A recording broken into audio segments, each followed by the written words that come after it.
আল্লাহর বান্দা একটা মূর্তি বানাইয়া সামনে নিয়ে ডাকে সনম সনম সনম সনম।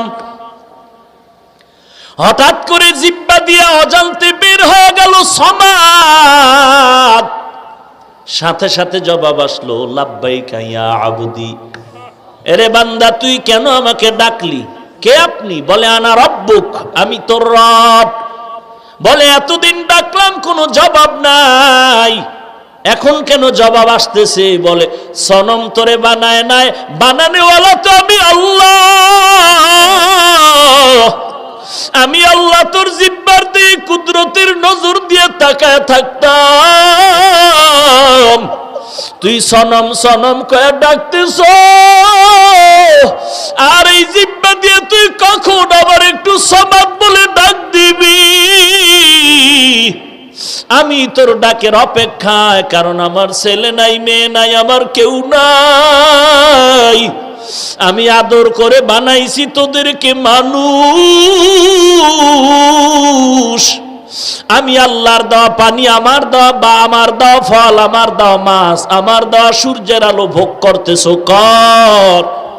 আব্বাকে ডাকো, মাকে ডাকো, মাঝে মাঝে একবার আল্লাহ বলে যদি ডাক দাও, আমি তোর জীবনের কোনো খানার হিসাব নিব না। ইয়া এলাহি মুঝসে মুঝকো দূর কর, তাকে দেখো মুঝ মে তুঝকো এক নজর। ইয়া এলাহি তু মেরা মাবুদ হ্যায়, ইয়া এলাহি তু মেরা মাশুক হ্যায়। হাদিসে আছে বুকের উপরে হাত বাঁধো, নাভির নিচে হাত বেঁধে নাও। এক ইমাম তিনি বুকের হাদিস নিয়ে বুকে হাত বাঁধা শুরু করলেন, হাদিসে আছে সমস্যা নাই। আর একজন ইমাম নাভির নিচে হাত বাঁধার হাদিস নিয়ে নিলেন। কিন্তু ইমামে আজম আবু হানিফা তিনি চিন্তা আর গবেষণায় পড়ে গেলেন। দোনোটা হাদিসের উপরে আমল করার রাস্তা বের করা যায়নি।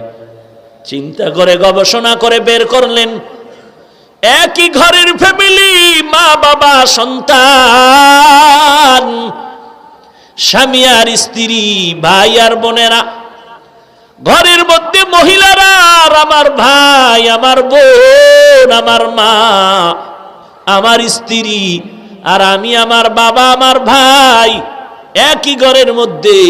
দোনো হাদিসের আমল করো। নারীরা বুকের উপরে হাতটা বেঁধে নাও, পুরুষেরা নাভির নিচে বেঁধে নাও। একই ঘরের মধ্যে দোনো হাদিসের আমল চলবে। লাকাদ